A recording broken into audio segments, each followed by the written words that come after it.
Good morning, everyone. We have stopped at ecology at organisms level. So today we will start from that topic, that is ecology at organism level. Now we know that different organisms adapt to their different environments. That is, if we take an example, that camels, they are found in deserts only, where it is very hot, less water is there. Fishes are found in water. Polar bears, which have fur, they have small ears, they are present in polar regions which are covered with snow. Right? Now we cannot find polar bears in deserts, or polar bears cannot survive in deserts. Right? Now particular organisms can survive in a specific region, and that specific region is called its habitat. Okay? So habitat you can define as area inhabited by a particular species of living organisms. Okay, and again you can take the examples like lions, tigers, elephants, they live in forest. Fishes live in water. Camels live in desert. Now organisms are found in varieties of habitats. They are found in extreme conditions also, okay, like stinking compost pits, high mountain tops, frozen polar regions. In our body, even lots of microorganisms are present, like in intestine, stomach, etc. Okay, so these are all different varieties of habitats. That is deserts, where camels are found, water, where fishes are found. Even in water, there are two types of water, marine water and fresh water. Marine water where high salt concentration is there, fresh water where low salt concentration is there. Okay, so fishes, they are found in both the types of water, that is they are found in marine water as well as fresh water. Microorganisms, they are found in compost pits where the waste materials are collected, and this microorganisms helps in degradation of the waste materials, okay, and forms the compost. Then polar bear, they are found in the polar regions where it is extremely cold, which is covered with snow. In human intestine, microorganisms are present. Okay, now a question may arise that why are habitats different from each other? Polar regions are different from tropical forest. So there are different reasons. It is because, that is, polar regions are different from tropical forest because of different parameters like temperature. If we talk of deserts, there the temperature is very high. If we talk of polar regions, temperature is very low. So because of different parameters, first parameter is temperature. As temperature is different, the polar regions are different from tropical forest. Second is soil. In the soil, nature of soil, texture of soil are different, and there are different types of soils. Now deserts, they have limited plants. Okay, in deserts we will not find many plants. Why? Because it has sandy soil, which is not favorable for the growth of the plants. Whereas in forest you will find loamy soil. Okay, where the plants can grow in very large amount, okay, which is favorable for the growth of the plants. Now if we talk of the third parameter, that is light. Places at the equatorial regions receive more light as compared to the polar regions. Okay, means equator, at the equator regions there will be high intensity of light as compared to the poles. As we move towards the polar regions, poles, the light intensity decreases. The fourth parameter is water.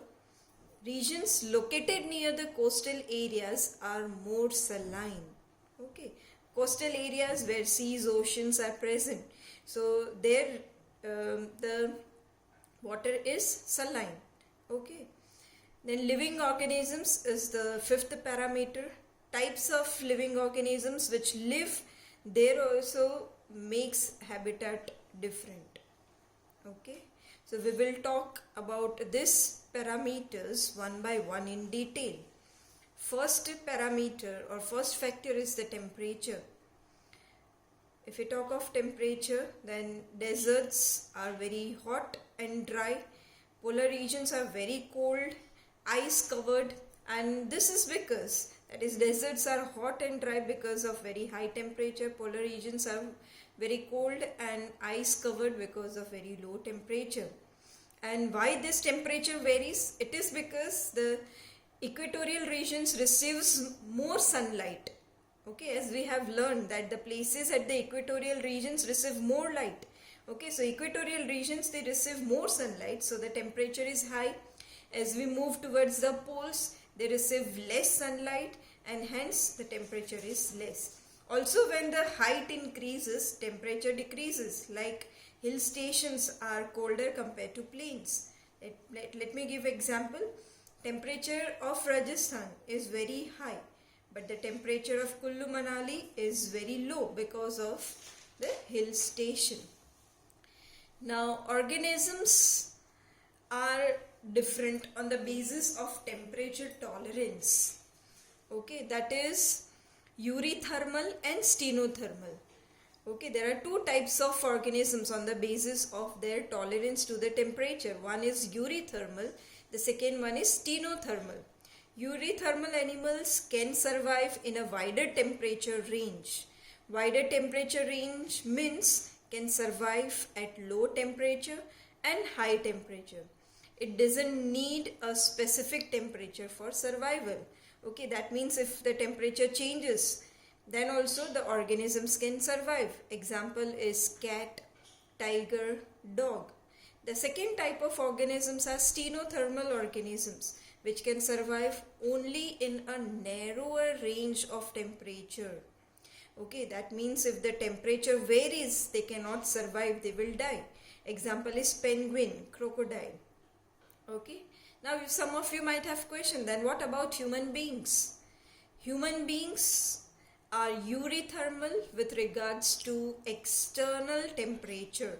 Means the external temperature changes. If the external temperature changes, then also the living organisms can survive.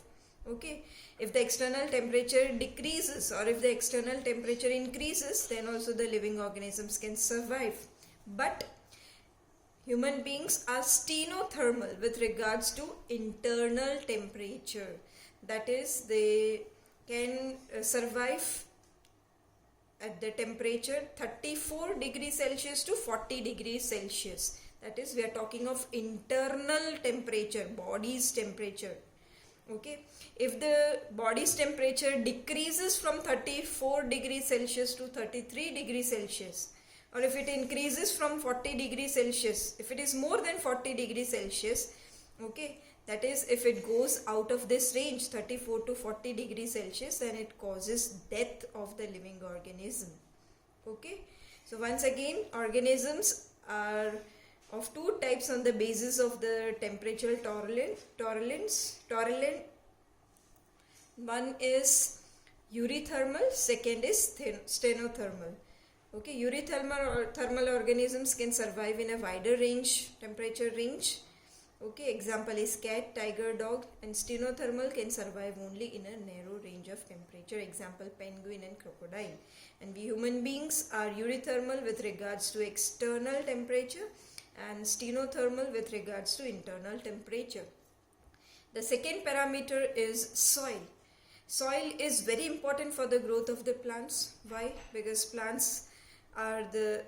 because soil is the reservoir of minerals, nutrients and water. Means plants get minerals, nutrients and water from the soil.